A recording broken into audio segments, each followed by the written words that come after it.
welcome to Epiphytic Cacti. Today, let's take a look at a Rhipsalis that is a fairly recent addition to my collection. This would be Rhipsalis Neves-armondii. Anyone who collects Rhipsalis probably knows that there's kind of this weird thing where there's a Rhipsalis Neves-armondii, and then there's a Rhipsalis Neves-armondii form Megalantha. It's essentially a much larger version with a much larger flower.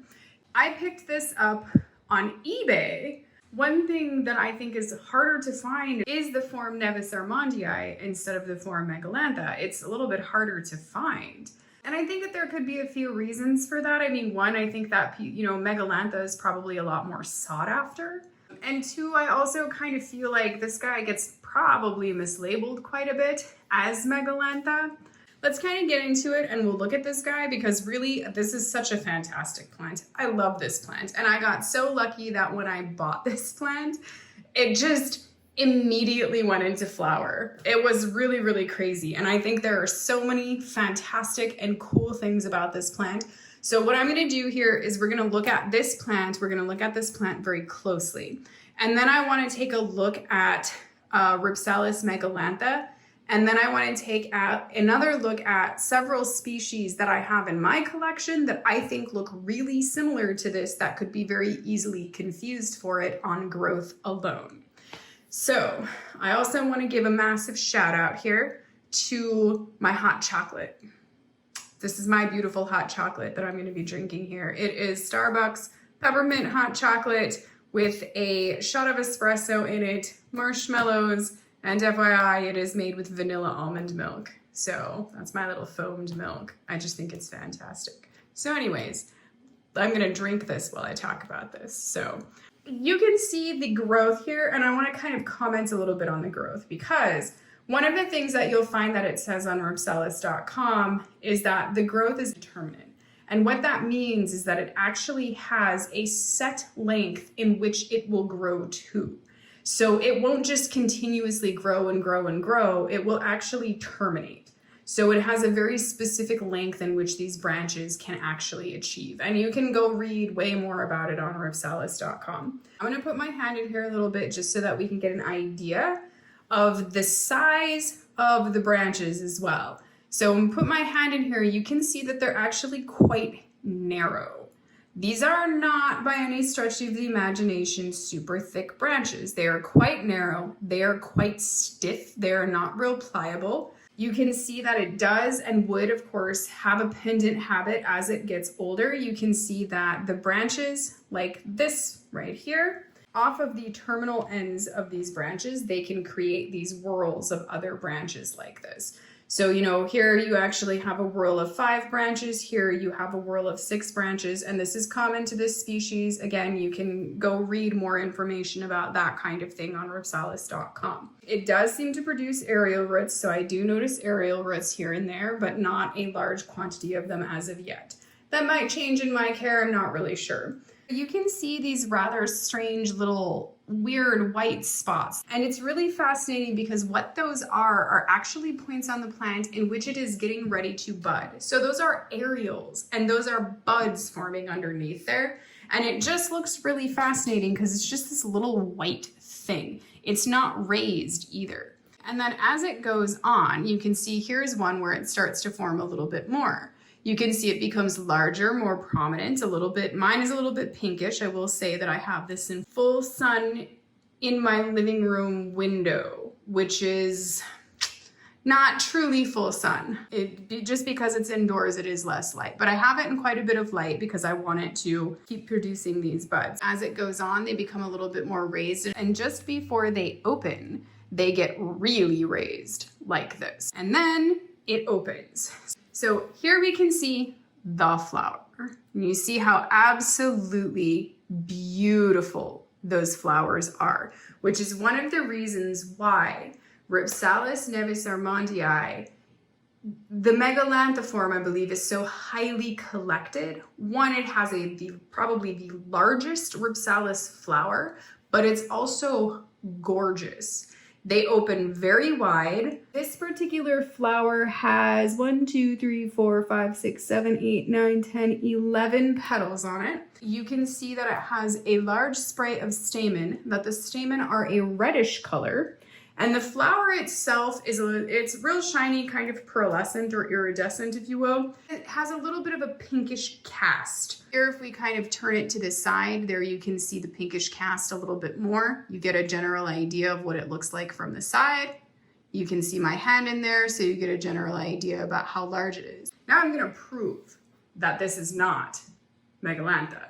The reason why I can very easily prove that this is not Megalantha is, again, if you were to do some research, read a little bit of information, go on rhipsalis.com. If we just disregard all the other information and we go off flower size alone, Rhipsalis Neves-armondii should have a flower that is about 2 centimeters in diameter. Rhipsalis Neves-armondii Megalantha should have a flower that is about 4 centimeters in diameter. That means that it is double the size of the standard form. And I have what is quite possibly the coolest teeny tiny tape measurer for this purpose. I like really small things, guys. It's kind of a funny thing. And that might be why I'm kind of fascinated with these little Rhipsalis flowers. This flower is 2 centimeters. You can see that it's 2 centimeters. That alone should confirm that this is not the Megalantha form. I'm really glad to have found it because it is really difficult to find, and such a nice and rather large specimen of the plant in terms of, like, I mean, if you buy Rhipsalis, you know full well they don't usually come quite this size, really. The branches themselves, you know, they have, if we were to take a look at the aerials here really closely, you can see that the aerials really aren't that much to say about. They're just kind of these little dark spots there.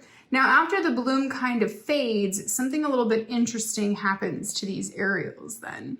And it's an interesting note about, I think, the fruit and stuff that becomes kind of curious. So if we look here, this is an old spent bloom. And if I was to look at the base of this, I'm gonna start seeing that there is actually some furriness in there. It's a little bit hard to see, but there is some furriness going on in there. And it's a funny thing because once the fruit forms, and FYI, the fruit on this guy is supposed to be red, the base of the fruit will have some fur there because of that. So I think that's really interesting. I think that's kind of cool. And let's introduce Rhipsalis Neves-armondii form Megalantha. Now this is going to be super fascinating because I actually purchased this under the name Rhipsalis Neves-armondii. It did not indicate that it was the form Megalantha when I purchased it. I picked this up from Cacti Hage earlier this year. It was the first time that I had ever ordered Rhipsalis from Cacti Hage. I think because of COVID, they kind of got a little bit lost in the mail. And actually, I really only lost one specimen. But Rhipsalis definitely do not ship as well as I think like your Distinguish cactus hybrids do. They have a little bit of a rougher go if they get a little bit stuck in the mail. And that's kind of what happened here. But you can see that it is definitely bounced back here. So this guy is really interesting, and you will note that there are some similarities here. So what we can see is that this is a very young specimen, so this is just cuttings. Now, as time goes on, this will continue to, you know, again, it has these determinant lengths for these segments, these branches that it's putting out, and these will grow to a length, and then they will come off, and they will grow to a very specific, you know, kind of length. And then as time goes on, it will become heavy and it will start to grow a pendant habit. As right now, it looks upright just because it's such a young specimen. It does not stay upright this way. But it's going to appear to stay upright for much longer, of course, because the branches are so much thicker and they are a whole lot less flexible right now. These branches are way less flexible. A couple of things that are very obvious right off the bat. The aerials are considerably more prominent. They're considerably more visible. They are considerably closer together. There is some desiccation that happened to this plant from the shipping, so you can see that it looks like it has these little ribs in it. I do not believe those little ribs ever fully vanish from the plant appearance. I believe they can become considerably less prominent, but I do not believe that they fully vanish. Now here you can see when we take a look at this kind of growth here that is coming out from the standard form of this versus the Megalantha form, here you can start to see the real similarities between the two. And it will make perfect sense as to why when you actually see this form of this plant in comparison with this form of this plant, why the form was called Megalantha. It makes perfect sense. And then just knowing that, of course, this is just a souped up size of this plant, meaning it will then have double the size of flower, because it makes sense. It's literally like double the size in every way. So I'm definitely looking forward to seeing the Megalantha version produce blooms at some point. Let's take a look now at other plants that I think could be very easily confused for Rhipsalis Neves-armondii.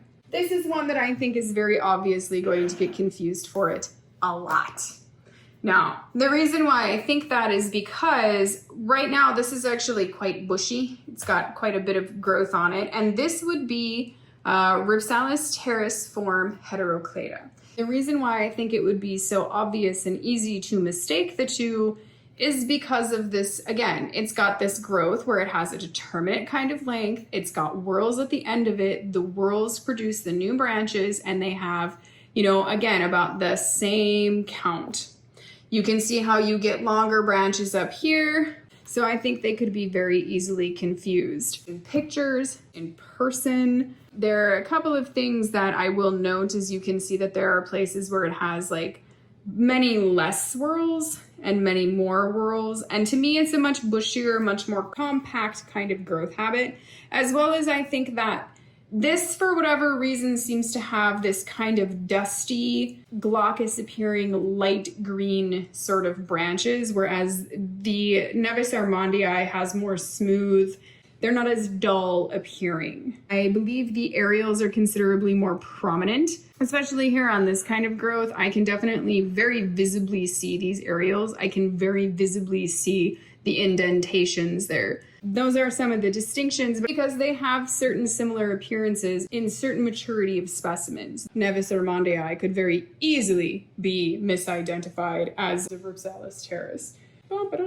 Another guy, which again, it looks kind of strangely similar. You see it's got similar growth pattern. It's got the same whorls at the end. The growth, at least on this one, appears to be determinant. It appears to have only a specific set length. You can see that there is a very strong resemblance between these two.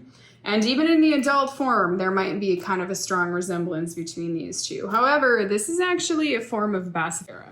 I believe that it is, I don't even know how to say it, it's Martiana, something like that. And there are actually other subspecies that could very easily be mistaken in the same way.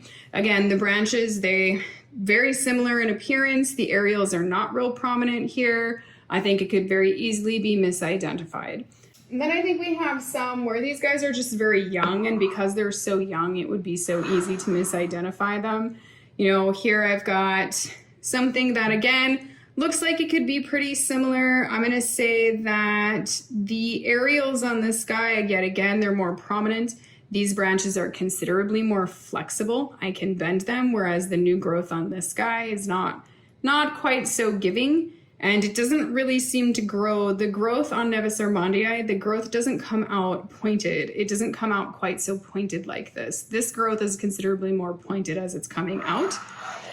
This one came under the name Rhipsalis grandiflora. We'll wait to confirm that. I don't know if that's true or not. It's got this guy, and again, you can see some of this growth looks like it might be really similar. It's actually quite thick, but here you can see it does look like it could be quite similar. The areoles are not super prominent. However, the areoles on this guy, they are hairy. They do have hair.